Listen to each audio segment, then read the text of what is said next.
Hi everyone.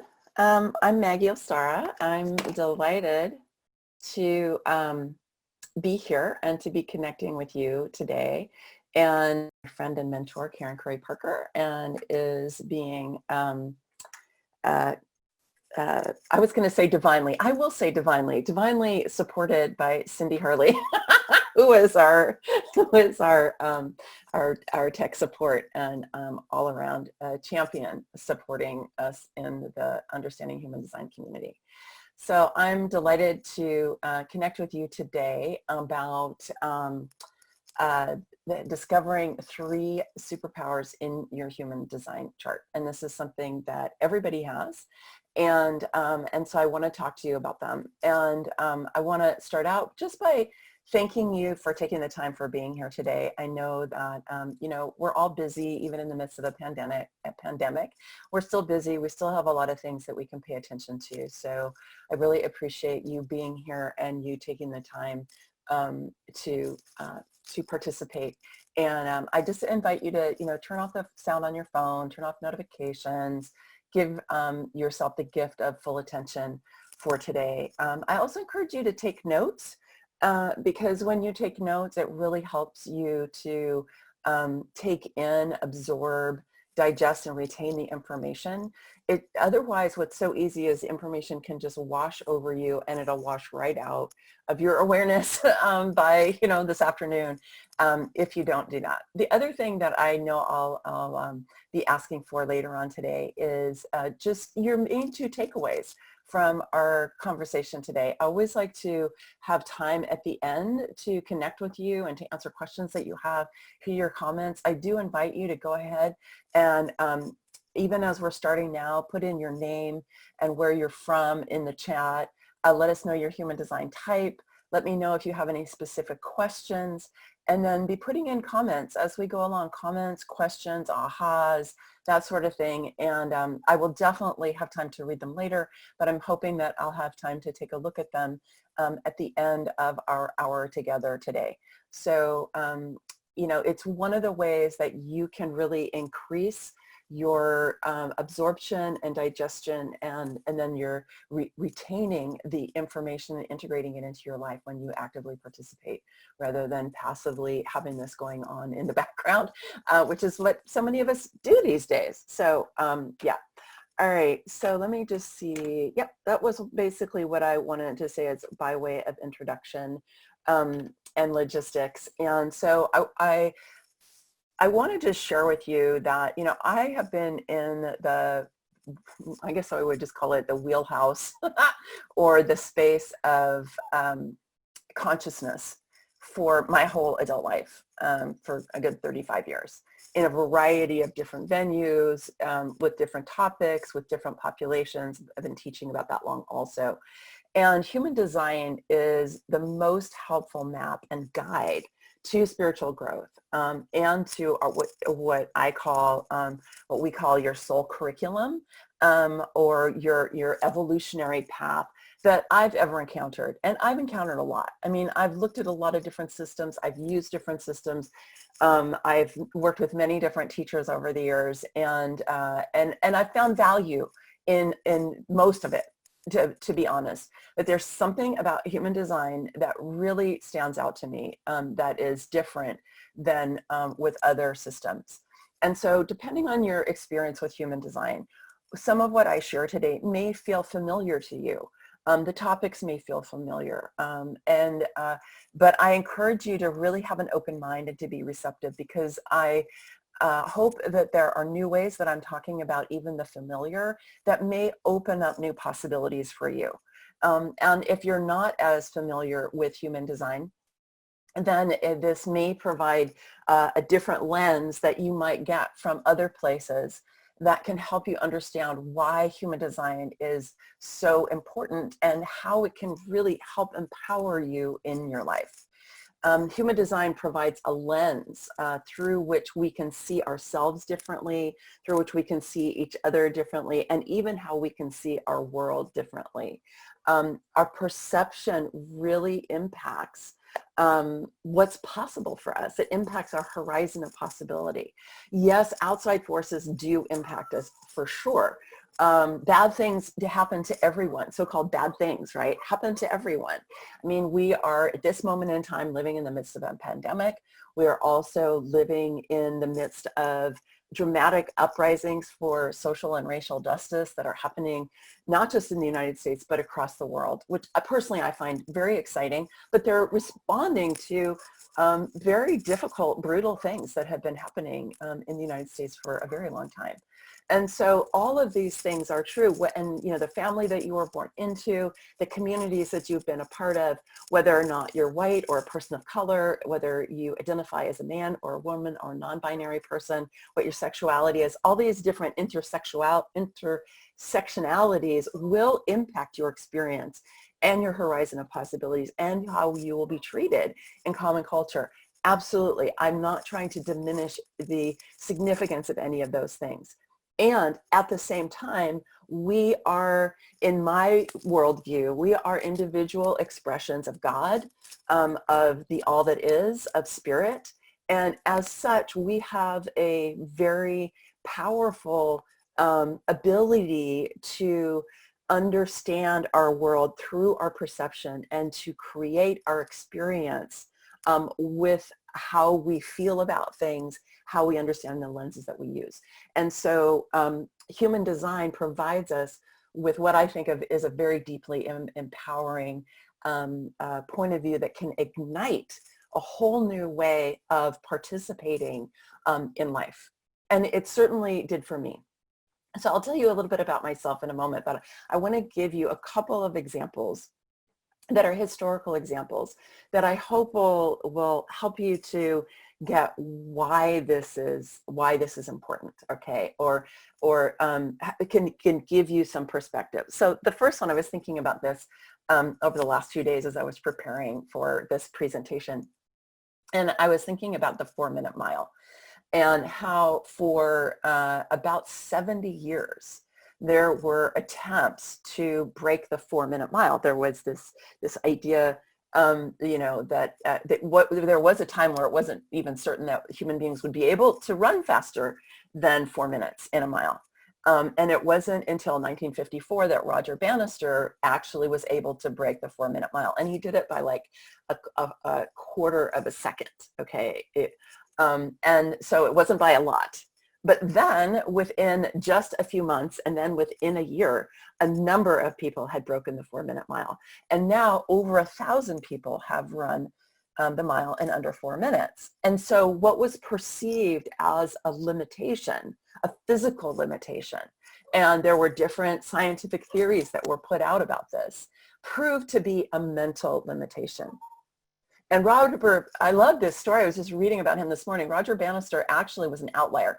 Okay, he was an outlier. He did not follow the coaching methods of the time. He didn't have like a coach. He was doing his own protocol. He developed his own protocol. He was not somebody who was super well supported to doing the work that he was doing. He was just really focused on being able to do this, and he did. I love that story. Then there is another one that I heard a long time ago, but I want to share with you. And if you want to find out more about it, you can go check it out. It's I learned about it through a podcast of The Dollop, which is a dollop of American history. It's a comedic podcast and it's hilarious. And it's called, this is taken from Women in Transportation. And there were journals in the late 19th century, medical journals, okay, that said, first of all, I'm just picking out a couple things. That episode is full of things if you want to find out more. But first of all, that people in general, both men and women, would melt at 50 miles an hour. Okay, this is when the train was developed. And it was like this idea that, okay, people will melt at 50 miles an hour. And then not only that, but there was something called the wandering womb syndrome. And they thought that women, if they were to ride in trains, and not just ride in trains, but ride horses, take long walks, fall down stairs, whatever, just a lot of things, okay? And there's this whole list that our wombs would actually become dislocated, would rise up in our bodies and come out our mouths. Okay, this is in a medical journal in the late 19th century, okay? So this is supposedly based in some kind of observation or scientific knowledge, right? These are doctors who are writing about this.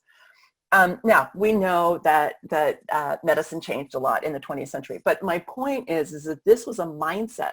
There was all of this protest about women riding bicycles, which is actually one of the things that led to women having a tremendous amount of mobility and helped support the suffrage movement that led to women's suffrage in this country, white women primarily in 1920. So anyway, other things we can think of, right, is that the world's flat, not circular, right? That people cannot fly in airplanes or fly to the moon. I mean, there's all kinds of different historical examples that we can look at that really have to do with our mental models about what's possible and what's not possible. And some of them were based in what people consider to be scientific or logical or rational or reasonable. Okay, so I just want to put that out there because I have been a student of the history of science, which is fascinating if you've never looked at it, things that people used to believe. And so I'm not an anti-science person, okay, but I do question science as being absolutely true. And I think it's always subject to change and to evolution, just like everything else. So I want to just say that because I think it helps situate our understanding about human design and how human design can really radically, excuse me, transform our experience about what's possible for us. And one of the things I'm going to talk about today is that human design helps us understand some of our ways of knowing that are not logical and not reasonable and not scientific. And they tend to be really discarded in common culture. So let me just say one thing about my story, because some of you may know who I am. Probably most of you have never met me before, don't know anything about me. So I'll just say briefly that I have been teaching since the late 80s. I have a PhD. I taught at Columbia University until I realized I wasn't designed to work for anyone, which turns out to be in my human design. But I didn't know that in 1997 when I left, after I was spending 15 years developing my career in academia. And then since then, I've had 4 different businesses more or less in the healing arts, and then also doing business coaching, supporting people in the healing arts. And I've created a lot of what we would call success in my life in terms of, building communities and generating revenue and offering programs and so on, right? And at the same time, I also burned myself out multiple times, 3 times, pretty significantly. And I did not know why. I didn't really understand why until I came to human design. And so when I came to human design, initially, the very first time I rejected it because I discovered I was a generator. And I was like, well, that can't be right because I've been initiating my entire life. And so that just can't possibly be right. But then after I burned out again, human design came around and I was like, okay, maybe there is something to this and I should pay attention. And so I started to practice responding. I didn't even know what responding meant. But I started to practice responding and I started to get in touch with my inner authority, my sacral center, and started working with these 2 core aspects of 2 core superpowers that I have. And everything in my life has changed since then. I mean, really, it's crazy. I mean, I would not have believed it if you had told me before how my life has changed. And I'm able to actually be more productive, to create more, and to create more of what I would call success, but do it more sustainably in a way that's more pleasurable, that is less effort, and that is much more satisfying, and without burning myself out. It's a huge change in my life. And of course, I got so excited that I became a human design specialist. I trained with Karen, and I have made this a big part of my life work now, is working with human design. And I brought it together with my couple of decades of working as a spiritual mentor and as a business coach and as a relationship coach. And so all of these things come together for me. And that really impacts the way that I present and work with human design. And I'll talk about that a little bit more in a moment. All right, so let's all take a big breath and a stretch. And I'm going to take another sip of water because my throat gets dry sometimes when I'm talking. All right. And I am going to go ahead and bring up some slides here.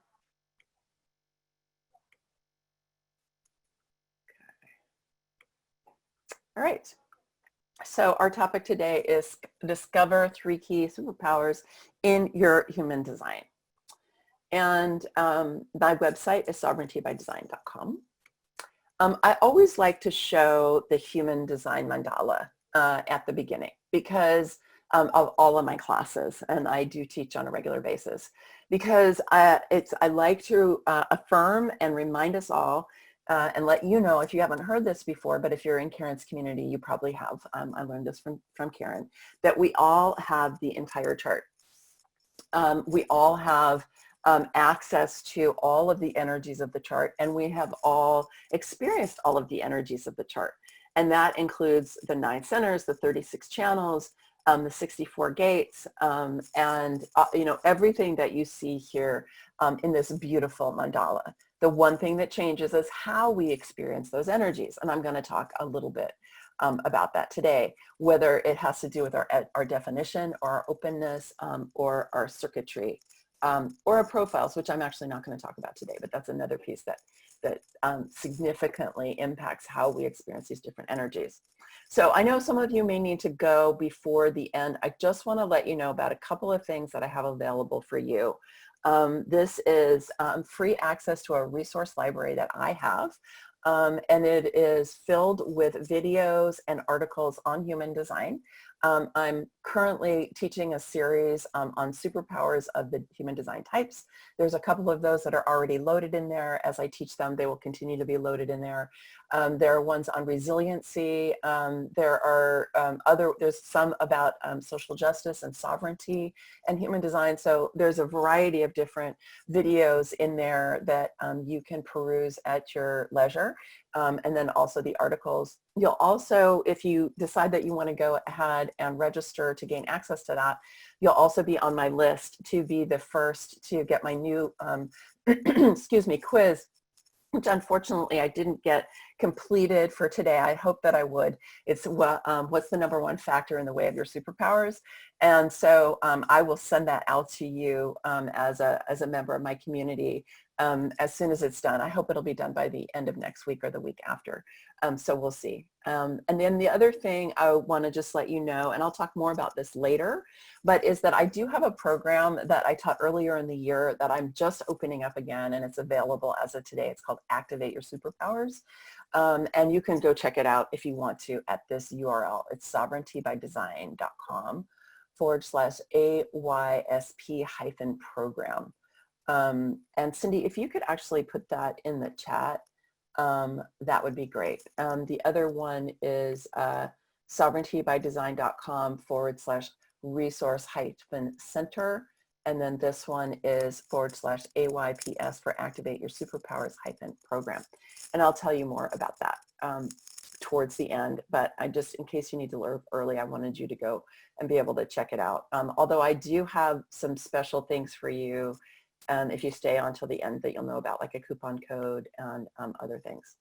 Okay, so I want to start out talking about superpowers by actually talking about conditioning. And conditioning in the work that I did before I came to human design was a key part of what I did. I am a certified clarity breathwork practitioner and trainer. I've also taught Awakening Your Light Body, which is a course in advanced meditation. And both of these and other works that I have done working with my spiritual teachers have been largely about helping to evolve our personality and to be able to release the unhelpful, outdated conditioning that we have, that we all have, right? And I always like to emphasize that the conditioning that we have that we may feel is outdated now was probably helpful at some point. It helped us to be able to learn how to get along with our families, to grow up in our communities, to go to the schools that we went to. And most conditioning is, it's kind of has pros and cons. Okay, there is some conditioning that I think it's good to remember is pretty much always good, like learning how to walk, learning how to brush your teeth, maybe learning how to eat. learning how to talk is a little bit of a mixed bag for reasons I'm not going to go into today. But there is conditioning that is helpful for us, but there is conditioning that is not so helpful to us. And conditioning can impede our ability to feel, to acknowledge, and to utilize our superpowers according to human design. And conditioning is something that Ra, who is the man who received the system and then developed it for many years, that he really focused on in what he called the not self, that our conditioning was our not self. We're kind of evolving out of using the term the not self and more thinking about this. This isn't a term Karen uses, but I tend to call it the shadow side of the different qualities of energy that are evident in the human design system. But there's also conditioning that's even off the system. It's not even on the chart. It's not even present. For example, in this beautiful mandala, it's not even present here. Like World War does not exist here in the chart. Okay, genocide doesn't exist here on the chart. The desire of a company like Monsanto, which is now Bayer, to take over the food creation of the planet, like that doesn't exist in the chart. Those are things that come out of a desire for power and control, which is generally fueled by fear, that does not exist inside of the human design system. I do think that that comes out of conditioning. It comes out of a fear-based mentality that then develops brutality and control as a way to try to mitigate that fear. But that's, one of the things that human design shows us is when it's not present, in the chart, in the system, we're like, well, that's so far outside of where we are meant to be as evolved beings and evolving beings, that it's not even on the chart. Yeah. So, but human design can show us by having us look at the different qualities of all of the different archetypes or the different types of energies that are present in the chart, that it can help us to see what our evolutionary path is. And that can happen anywhere in the chart. It's not just in our open parts of the chart, which is where we understand that in more traditional human design. My experience, having done several hundred readings at this point, is I have seen plenty of people conditioned in their definition as well. And Karen has been talking about being conditioned in our definition as well. So I want to just say that condition can happen anywhere. And human design provides us with just an exquisite map and guide as to how we can both release ourselves from, or it's not so much how we release, but it is the qualities that we want to release, okay? The quantum alignment system, which brings in EFT and oils and different things to help with that releasing. I personally use somatic practices and breath work.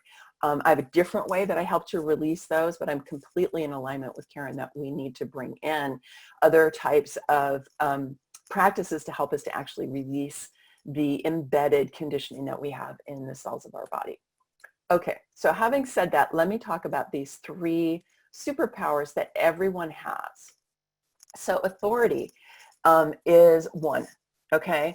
Our authority is how we're designed to dance with the evolutionary flow of life. So this takes a certain amount of faith in what you could call the evolutionary flow of life. You could call it God, you could call it spirit, you could call it the universe. We often have our own. You could call it Jesus and Mary, the Holy Spirit, whatever your particular way of thinking about the forces that are larger than we are, that are helping to guide our lives. And so this is our authority. And so everyone has a specific authority, which is how you're designed to make big decisions in concert with your inner being, or with like what I like to call your upstairs team, right? I have an upstairs team that I work with, and I also have an inner being. And your authority is definitely one of your superpowers. When you practice using your authority, everything in your life becomes easier, less stressful, more satisfying, and more prosperous. This is definitely, as I said earlier, what happened with me. And I'm just going to say here that we have these different types of authority. They're just how you make decisions. So sacral authority is for generators and manifesting generators. Splenic authority is for manifestors and projectors. Ego authority is usually for manifestors, but it could also be for projectors.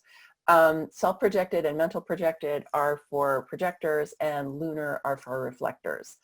And then there is what we call emotional authority. It shows up as an authority on your printout. But the thing I want, because a lot of people get confused about this, okay? The thing that I want to emphasize here is that if you have your emotional solar plexus defined, what that means is that you need to take account of your emotional wave, okay? It doesn't mean that you make your decisions emotionally. I've run into a lot of people who believe that. They're like, well, I'm emotionally defined, so I make my decisions emotionally. Actually, it's just the opposite. What you want to be able to do is to take account of your emotional wave, which I don't have time to go into depth about that today. But you need to take account of when you're feeling more up and when you're feeling more down or more inward, so that you don't make emotional decisions, so that you're looking for a consistent response through your emotional wave, whether that's through tapping into your sacral authority that's going to tell you or your splenic authority. You have to watch out. Are you going from fear, or are you actually going from intuition? And if so, how do you access your intuition? How do you know? Your ego authority, which is a kind of willpower and a kind of creative force. Self-projected means it's coming out of the heart, right? It's the way that the G center is connected to the throat. Mental means that you've got the ajna connected to the throat. So you're looking for, is it coming more from this heart energy? Is it coming more from your ideas? Or are you tapping into the lunar cycle if you're a reflector? Now, the thing about, for projectors, you really, and I've even seen in projectors and also in lunar or reflectors is no inner authority. People feel really bummed out when they get that on their sheet. I've talked to people, they're like, I think I'm like defective or something because I have no inner authority on my sheet. So let me clear that up for you.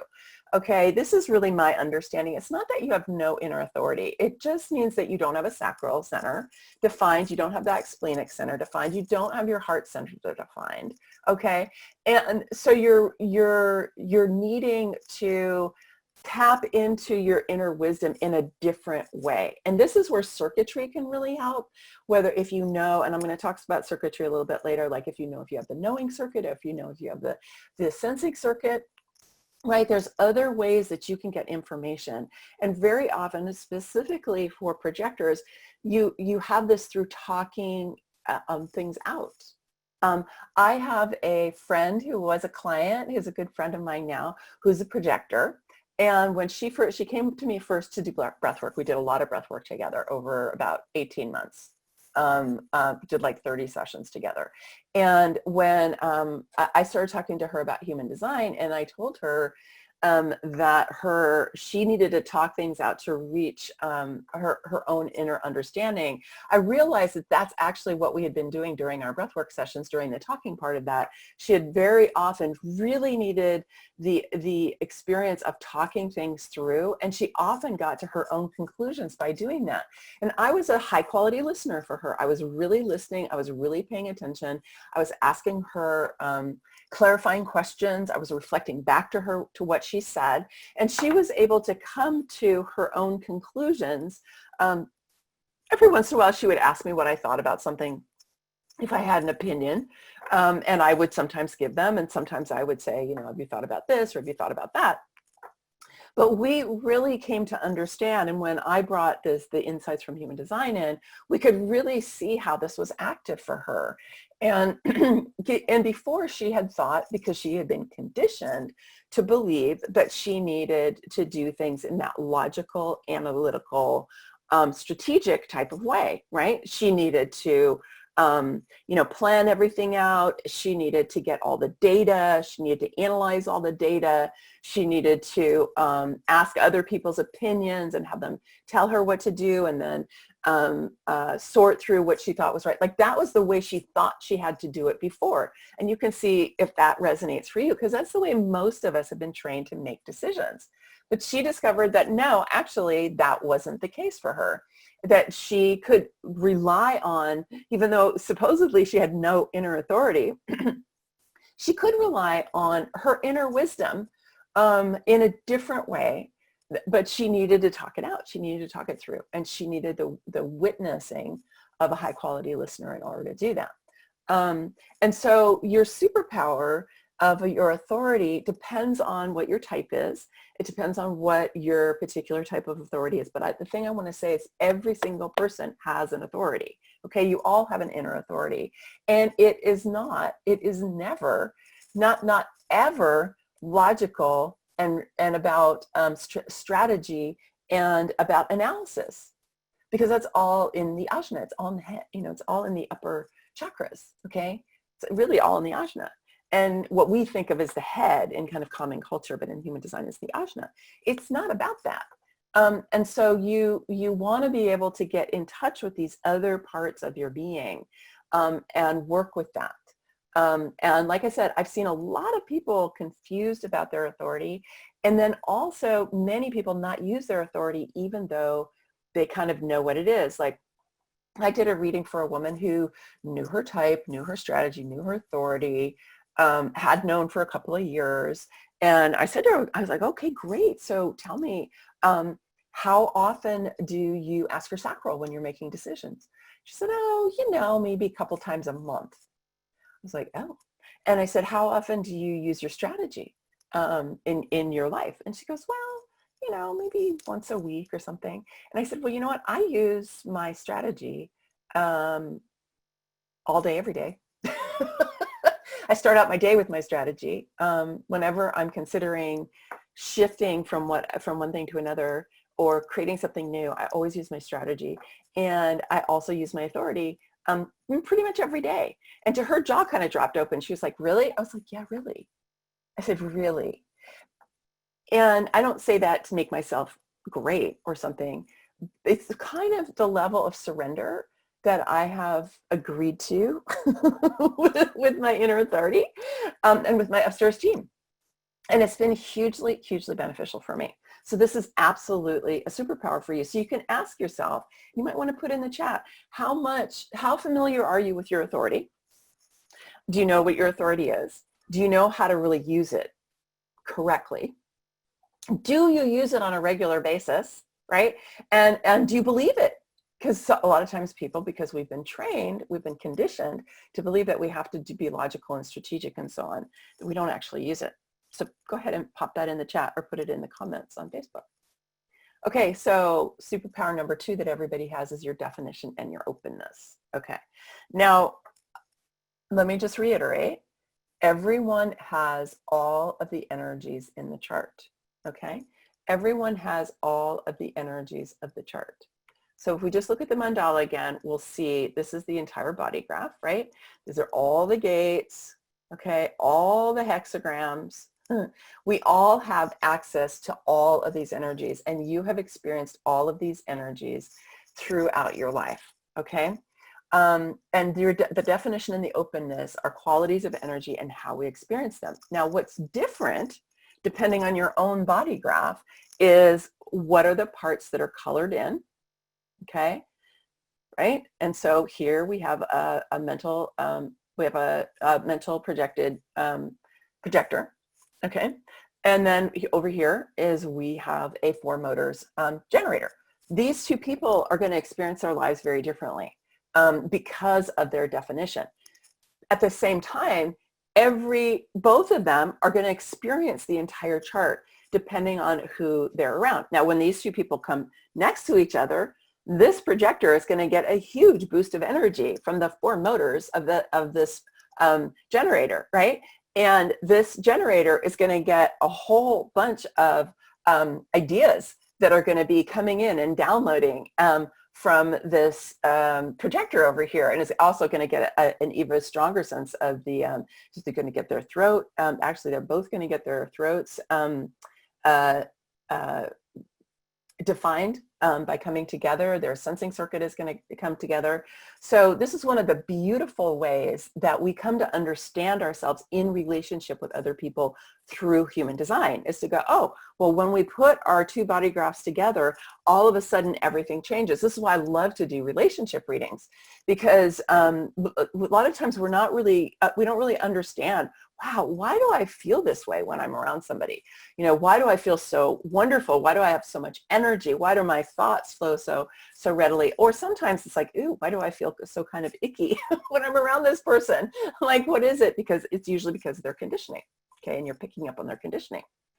So definition and openness, I think, is not well understood by a lot of people in human design. I mean, if you've trained with Karen, I think you probably understand it better than most people. The thing that I really like to emphasize is that you have experience with all of these energies, and you can have conditioning in any part of the chart, whether you're defined there or whether you're open there. But you will experience the parts of the chart, like over here with this generator. These places that are open for this generator are the places where these are both she's, where she's going to experience those energies coming and going and coming and going and coming and going and having really different qualities depending on who she's around. Now, this projector over here, look how open this person is over here, right? Okay, they've got 7 out of 9 centers that are open, which means this person is going to feel people. When they walk in a room, they're going to feel people. They're going to feel the energy of the room. They're going to feel it, and they're going to amplify it, okay? So this person, again, is going to experience a lot of energies really differently and in varied ways, depending on who they're around over time. Okay. So my experience is, and this is one of the things that I love to teach when I work with people in readings and in my Living Your Design coaching program, is that you can start to make choices about your openness. You're not destined, as you know, was taught in traditional human design, you're not destined to have this conditioning through your openness and that you have no control over it. Not just my belief, I know, because I've been doing this for over 20 years now, long before I came to human design, was helping people to release the negative conditioning that they had and to be able to ignite their actual inner authority and their inner power, which were terms that I used before, and develop their personal sovereignty, which is what my work has been around for about 20 years. Through gaining access to their inner landscape. And so I know that it is possible absolutely to change beliefs and patterns that you have had your entire life. I absolutely know that.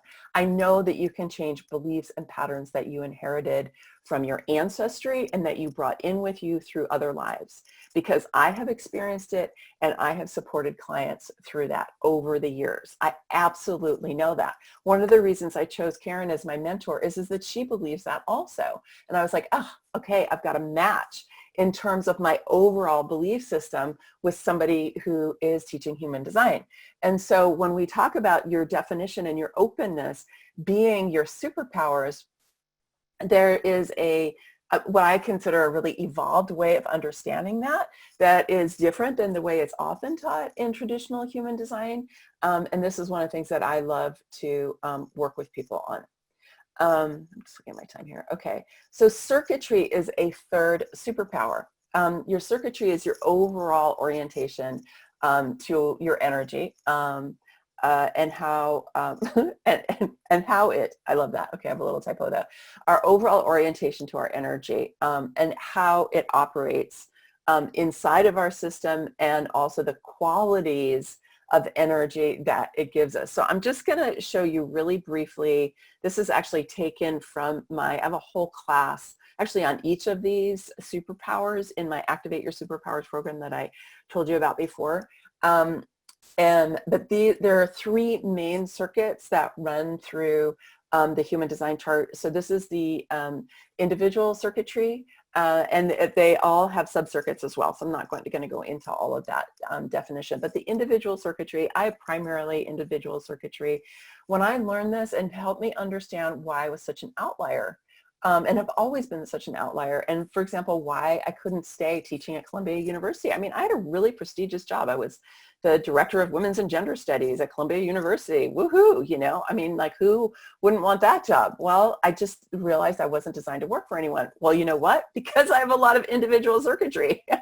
I'm mutative. I'm here to be different. I'm here to bring change. I don't fit in. I mean, you know, these are qualities. And see, when you can get this about your human design, and a lot of people don't understand circuitry, like if you just, you know, had a reading with someone, they may have never brought up your circuitry. I love to do this. I always do circuitry in my my human design readings, because I feel like it's kind of this less explored, less explained aspect of human design for people who, you know, when you get a reading. So that's why I also included it in my program.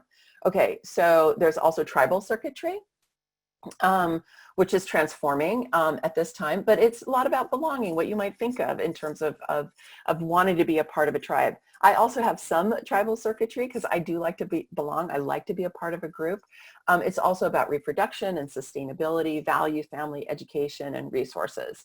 So this is the part of the chart that helps us know about, you know, about bringing up children, about knowing we are a people. How do we know that we're a people? What are our standards of behavior? You know, what's important to us, and so on.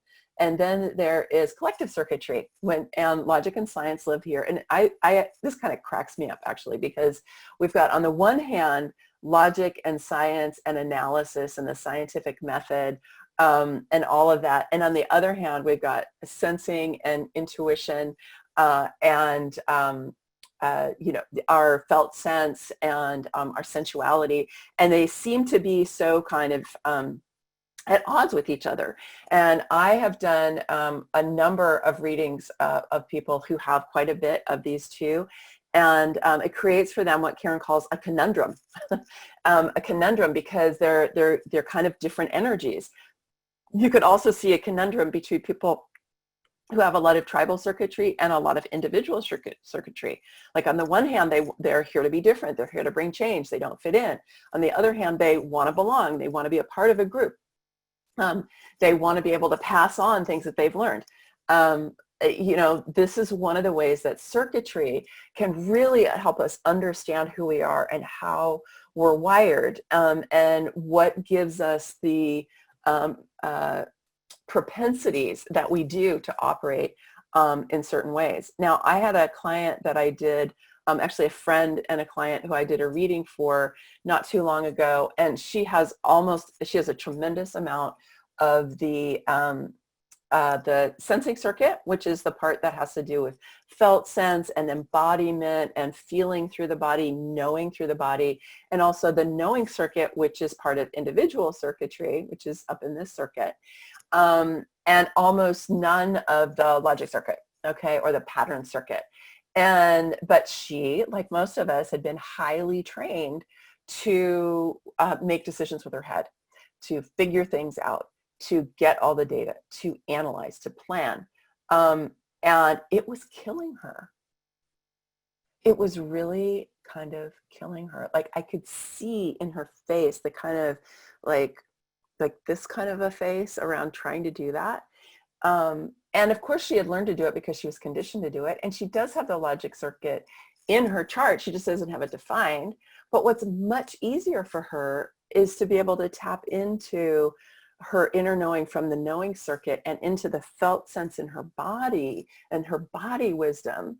But she discounted those, which are superpowers for her. She discounted them over and over again because she believed she needed to figure things out and she needed to be analytical. And I still see her do it. I just saw her the other day, and I said to her, I said, you know, sweetie, I have heard you, like, in this conversation say at least 10 times, maybe 15 times, that you need to figure this out. And I want to remind you that you're a generator, and that you have the knowing circuit, and you have the sensing circuit, and you have a sacral, and you have all of these superpowers.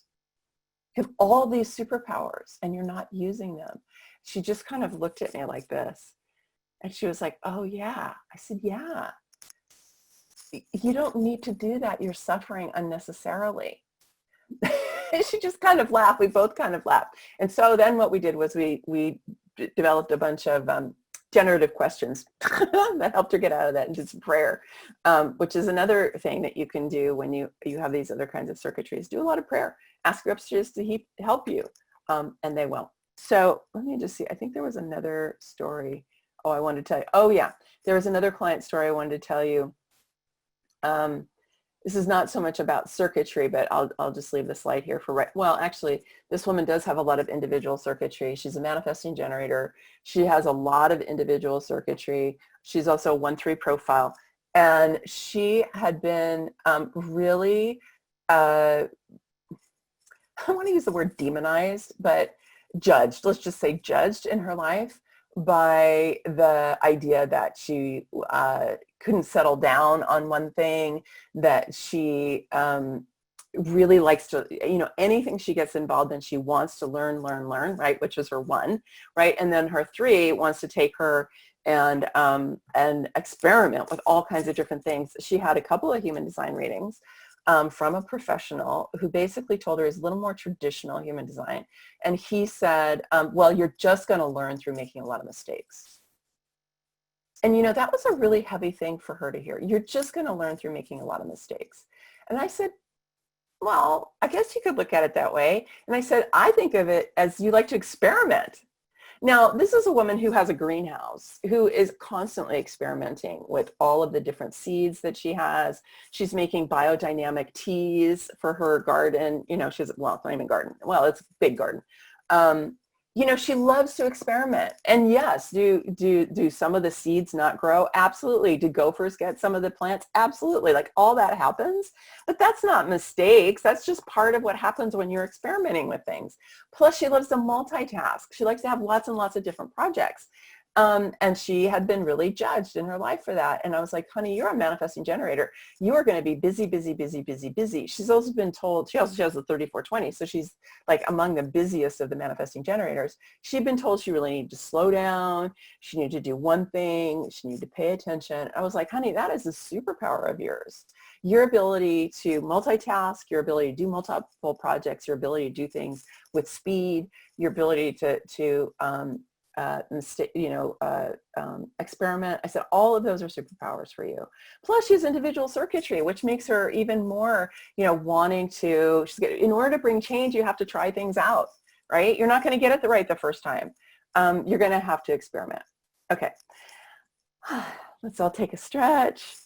Oh, good. We're going to have some time to have a little conversation. And Cindy, I'm okay going like 5 minutes over if you are. Okay, so let me see. I wanted to tell you about this program, and then I'll come in and take a look. And if you do have questions, maybe pop them into the Q&A. The chat. Because I actually, sorry, Cindy? In the chat, I actually disabled the Q&A. So that. Oh, you did? Okay. It's just they're easier to see in the Q&A, but that's fine, whatever. And Cindy's so good at pointing me to questions. So you know what, Cindy, I'm not used to having somebody help me. So thank you. All right. So, okay, so 3 key superpowers we talked about today are authority, definition, and openness, and circuitry.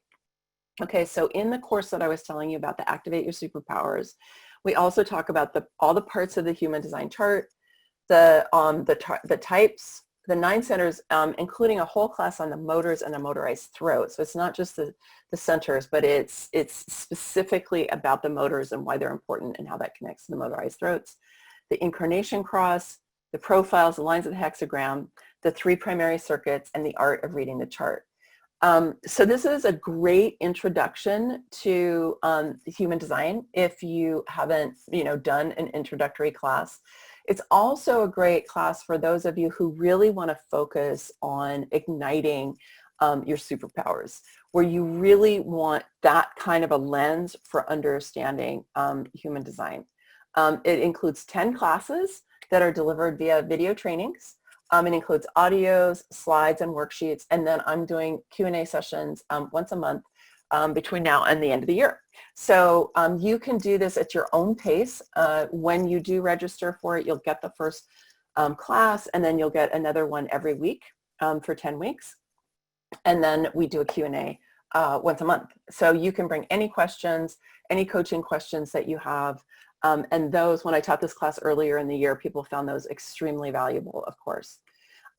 So if you know you want to know more, then go ahead and go check this out. Cindy, if you can just put this in the chat again, that would be great. It's sovereigntybydesign.com/AYSP for Activate Your Superpowers -program. And use the coupon code July 20 for $200 off this course. And I'm going to give you that through July 31st because I know some of you are emotionally defined. And some of you may watch this later. So you have a whole week to use that coupon code July 200 to take $200 off. So it'll go from $397 to $197. There's also a 3-pay, and I don't have those numbers in my head. But anyway, it'll take $200 off the 3-pay also. And for the first 5 people, they'll get a 15-minute reading with me, okay, as a bonus. So happy to do that. I always love to connect with people. And we'll do that probably partway through the class because that way you'll have some of the training under your belt. But I'm happy to meet with people and do this 15-minute for the first 5 people who register. And just one more thing is if you're not ready for the class, or even if you are ready for the class, you can go ahead and register for the Resource Center. If you do register for the class, you'll get automatic access to the Resource Center. So if you know you want the class, you don't need to do both. That's fine. I'll just make sure you get access to that. And so that is sovereigntybydesign.com/resource-center. Okay, great. I think that's everything that I wanted to say there. And now we have time for some conversation. I do want to say that the Resource Center is coming up as a 404 right now on your, when I do that link. Oh my. I tried the link. But thank you, Cindy. I will put that, I can put really that through. What did I call it? Resource-Center. You know what? It's resource-library. Oh. Thank you. Thank you. Thank you. I'm sorry, everybody. Resource-library. Okay. Let's see what we've got. Sabrina, you do have superpower circuits. You do. You just may not know what they are. All right, let me go back up through here. I just want to say hi to Sana and Mariah and Catherine and Chris and Teresa and Mary Kay and Amelia and Candace and Melissa and Jamie and Catherine and Jane. Okay. And we do have quite a few people watching on Facebook also. Okay. I guess that also posted their types in that. Okay, great. Hi to everybody on Facebook. So let me just see if we can get down to some questions here because I want to make sure. Do we have questions in here? Oh, does anybody know what Maggie's human design type is? Yes, I am a pure generator. I'm a 2-4. Oh, somebody answered that already. Yep, generator. Oh, I love that you guys already know my type. Let's see. I'm just scrolling through here. Okay, no inner authority also for a projector. I feel just like her not using my authority because I'm still trying to figure out if that is my not self or spleen. This is from Splenic Projector. If you're a splenic projector, one of the things you might want to look at is what kind of circuitry you have, because you want to look at how much of the knowing circuit you have and how much of the sensing circuit you have. And because some of your intuition can be influenced by those 2 places for you. Okay, hopefully those of you who are saying you have no inner authority, I hope that what I said addressed that. If it didn't, go ahead and put another question in there.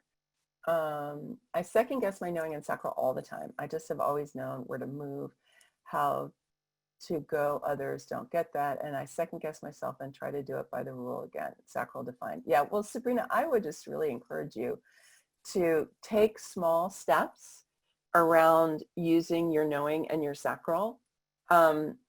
Like ask. And then take small steps, like you take actions based on what your sacral tells you and what your inner knowing tells you, and you can build your faith in them that way. That was one suggestion. Need to talk things out. Yep. Okay. Down at the bottom, Sabrina had. I do have one comment on Facebook, or a couple. Micah Okay. says, I love my no authority as I get amazing insights once I'm ready to make a decision, but must admit that I envy a bit those who can rely on spleen or G-center, etc., for making decisions, because they do not need these high quality listeners who are often in short supply. Oh, you know what? I have something to share with you about that. Let me see if I can get on. Is this where we are? Get on Facebook over here. Oh, shoot. You just saw me and then I lost me. So let me just say something about that.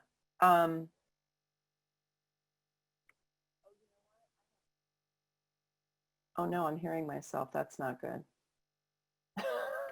All You right. must have your, okay. Can you hear it? While you're looking, I can hear you.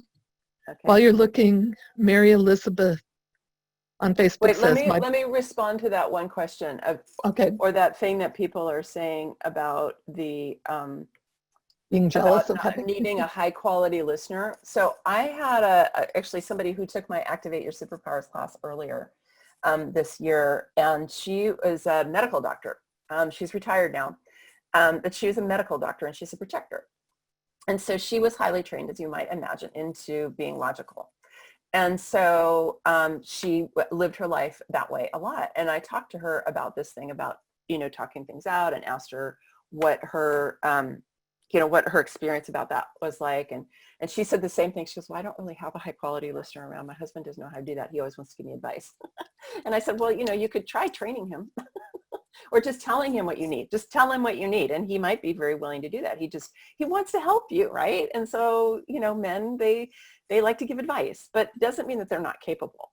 But as it turns out, she had already figured this out, and she had been writing in her journal every morning and talking things out in her journal and coming to her own conclusions in her journal.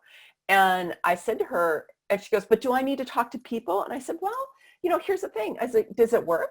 She goes, yeah, it works great. I said, well, if it's not broke, don't fix it. It's like the thing I always like to remember myself and remind everybody is this is an experiment, okay? And human design is not like a system that's written in stone that says everything is 100% this way all the time, okay? They're guidelines. They're insights, they're inspirations, they're ways to help us to understand ourselves better. But you know what? We are creative, powerful beings. And this woman had already figured out that she needed to have that resource of writing in her journal for herself. She had already figured it out long before she understood anything about human design. I hear things like that from people a lot when I do readings. So I just want to really give you permission to know that it doesn't absolutely have to be that way. So whoever that was who made that comment about saying, I don't have a high quality listener, number one, maybe you could ask for somebody to be a high quality listener for you, and you could talk to them on what you need, speak up about what you need. That's number one. Number two, try writing in your journal. Try talking to yourself when you're on a walk. Now, I know that theoretically you need to have somebody there, but I've seen and heard from people that it's not always the case. Okay. And sometimes you're your own best listener. Yeah, your own best listener, exactly. Or it's also a way of communicating with your upstairs team or your inner being, right? We're just That's another waiting way to to think listen about to it. you. I'm sorry? We're just your upstairs team who are just waiting to hear. Absolutely, and dying to give you support, right, Cindy? Right. Mary Elizabeth on Facebook says, my biggest question is learning how to really, really, really see me within human design versus feeling like I'm seeing possible excuses for perceived patterns. Can you give me an example? I'd be happy to help you specifically with an example. Yeah, if you could give me an example, that would be great, because maybe we could actually work on that a little bit. She's just saying she wants to, Cindy, can you just summarize that for me? She's saying that she wants to really, really, really believe human design instead of what she's been conditioned into. Is that the gist of that?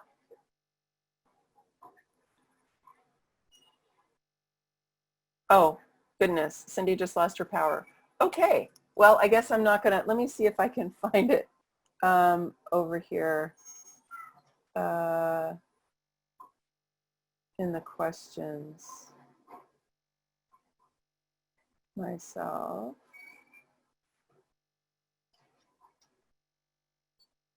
Okay. I'm not actually seeing it. I'm sorry. So maybe you could pop that in again, or maybe Cindy will get it again. Okay, here's a question. This is from Lisa. What's the difference between the knowing and the sensing circuit? Can you explain a bit more? Lisa or Liza, well, that is a kind of a big question to answer. I mean, yeah, I can't actually answer that simply. The thing that I would say is, just to reiterate what I said before, there's three main circuits in human design, and each of them has a sub-circuit. So the knowing circuit is a sub-circuit of the individual circuit, and the sensing circuit is a sub-circuit of the collective circuit. And they each have their own qualities, and that's a whole class in and of itself. So I can't really summarize that for you so much. I mean, basically, the thing I would say is knowing is you get downloads or insights from superconsciousness. I have a lot of the knowing circuit myself. And you know what you know. You didn't learn it anywhere. You didn't learn it from anybody. You didn't read in a book. You weren't taught it. You just know it. You just get it. And sensing is more about the felt sense in the body. It's about body wisdom. That's the short version. Okay. All right. Trudy says, could you say that the PG, power to build, is more, pure generator power to build is more like power to grow because it is much slower? I actually don't experience my power to build as much slower than manifesting generators. I think it's not helpful to put ourselves, pure generators and manifesting generators, up against each other that way. I know people do, and manifesting generators can be fast, but they can also be fast doing nothing or not doing the right thing. And I think that pure generators sometimes feel less than manifesting generators because of the way that that gets set up. And so I want to really encourage all of the pure generators to know you are here to master building. You are a master builder, and you will do it at the pace that's right for you. And there's no need to compare yourself to anybody else. I consider myself a master builder, absolutely. I created an enormous amount. I actually think my dad was a manifesting generator, so I may have been conditioned with that as well. Okay. Oh, good. Catherine says she just registered for the course. Excellent, Catherine. I'm glad to see you. I'll be glad to see you there. All right, perfect. Oh, and Splenic Projector, whose name I don't know, also just registered for the course. Thank you. Looking forward to it. That's excellent. I will let you know if you're qualified for the first 5. I don't know. Just signed up. Yeah, just signed up, waiting for an email to log in. Okay. Don't worry, we'll follow up on this. We actually just got the course set up as evergreen yesterday. So if there's any little technical glitches, please just give us a little bit of time to sort them out, but we will. We totally will. Great. So that's 2 of you who have said here that you've registered. I don't know if more of you have or not, but I assume that both of you will be able to get that. Okay, is a superpower circuit found by complete defined gate and channels? No, it's not. No. And also, so here's another kind of crazy thing, is that I have only one gate in the sensing circuit, okay? And my Chiron is in another one, but it doesn't provide definition of its Chiron. Only one defined, the 33. And I highly identify with the sensing circuit. I've spent a lot of years, the last 20 years, really developing my felt sense, my body wisdom, you know, being a breath worker, you know, my dance. I do many, many different dance forms. I do many different somatic practices. I feel very identified with the sensing circuit. And I don't have hardly any of it defined. So it's not just about your definition. And this is one of the things that in the course I go into a lot, which is talking about the superpower of openness. Okay, the superpower of your openness. So if you want to know more about that, I encourage you to join me for a class, because I think it's one of the places in human design that's really not understood. And it can be enormously, like I had a projector. She wasn't in my Activate Your Superpowers class. She was in my Messaging Made Easy with Human Design class that I taught the end of last year, the beginning of this year. And she is a projector with only her emotional solar plexus and her root defined, only two centers. And she always thought that she was less than because she had 7 centers open. And I said, wow, look at your opportunity for so many superpowers in your openness.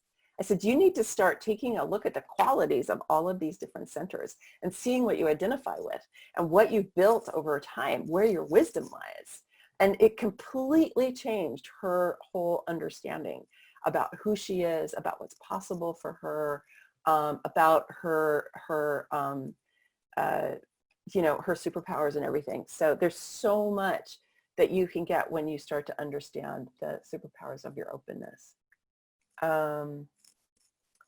Okay, so Michelle also just signed up. Yay. And she's no email, and then it just came through. Okay, perfect.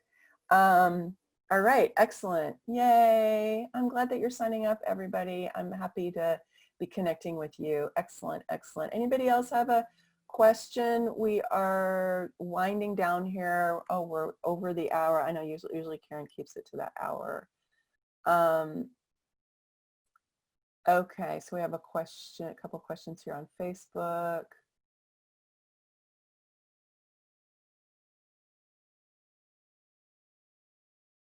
Oh, I love this. Elon Musk is a pure generator. Yeah. Okay, there's a few things here. So thank you for the kind words, everyone. Thank you, thank you. Is there a master human design that leads all other types? No, there's not. Projectors are designed to orchestrate, and theoretically, projectors are here to lead generators. I haven't personally had that experience of projectors needing to be led by projectors. But I do know projectors who are really good at leading people. So I think that's part of our evolution. Can I explain the course again? Yes. So the course is 10 sessions. It's 10 classes delivered via videos. Okay. And then you also get the audio, and you get the slides. If you're somebody who prefers to, you know, like take the audio and put it on your phone and listen to it when you're somewhere else, but then you get the slides so you can look at it at the same time or go back and review via the slides. I find that super helpful. And then also you get a worksheet. Every class has a worksheet except for the class number 1, which is about reading the chart. And the assignment from that is basically to go to read your chart, go look at your chart based on all the things that you learn in class 1. But all the other ones have a worksheet. And so they will be dripped to you every week. So when you register, you'll get the first class, and then a week later, you'll get the second class will open up, and so on. Now, that doesn't mean if you go on vacation for a week and you didn't get a chance to do that class, doesn't mean you're behind, okay? I don't want you to think that. It's self-study, it's self-paced. You also don't have to do a certain amount of it in order to attend the Q&A classes, okay? This is really designed for our busy lifestyles and our, for you to be able to absorb this when you have time. And I do find that people participate better when they are, when the information is dripped rather than getting all of it at the same time. Okay, I hope that answered your questions about the class, Lisa. Let me know if you have any other questions. I'm also, this is my, I'm gonna put my email in here.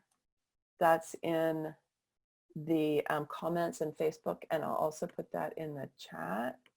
It's admin@Ostara Experience. So if you have more questions about the course or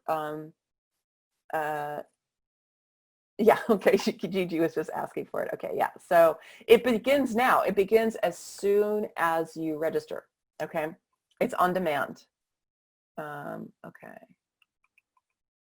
Okay, I don't think there's any other questions for that. Okay, let me see if there's any other. So Mary Elizabeth says, I have a wide open head and a wide open G.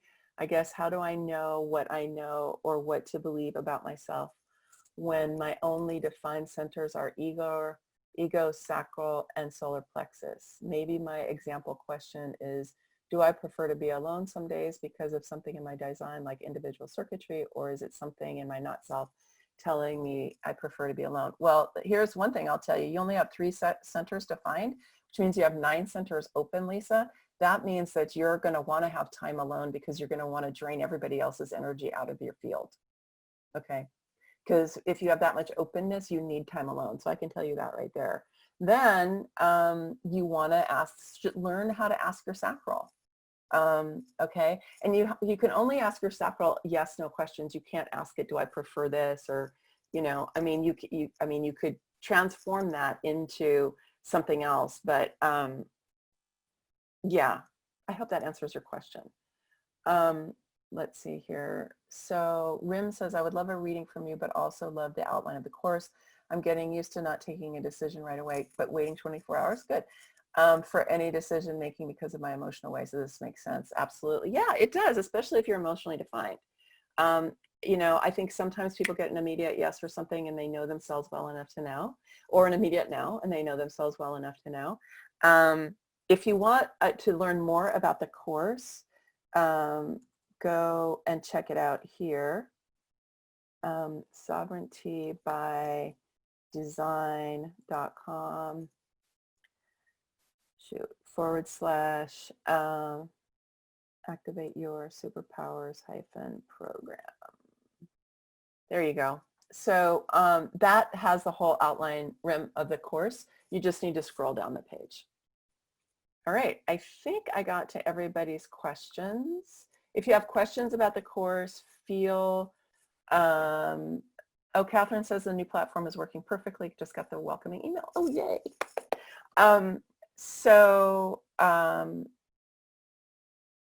Yeah, okay, and she said she hadn't got, yeah, you have to give it a few minutes because the email address, Gigi, is right above you, and it's right there in the chat, admin@ostaraexperience.com. Oh, you know what? That was my mistake. It's because I didn't send it to everybody. Sorry about that.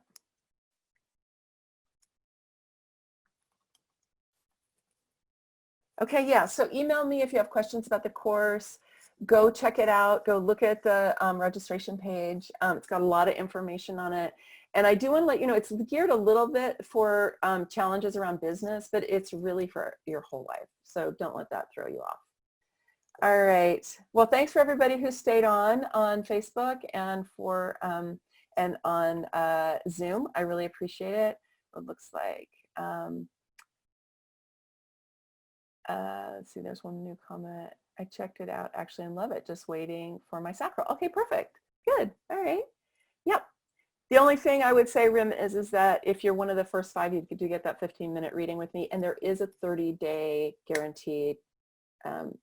You can get out for 30 days. All right, everybody. Many blessings. Much love. You can find me on Facebook. I have a Sovereignty by Design Facebook group that you can join, and I do teach in that every Wednesday, so you can join me there if you want. All right, bye for now.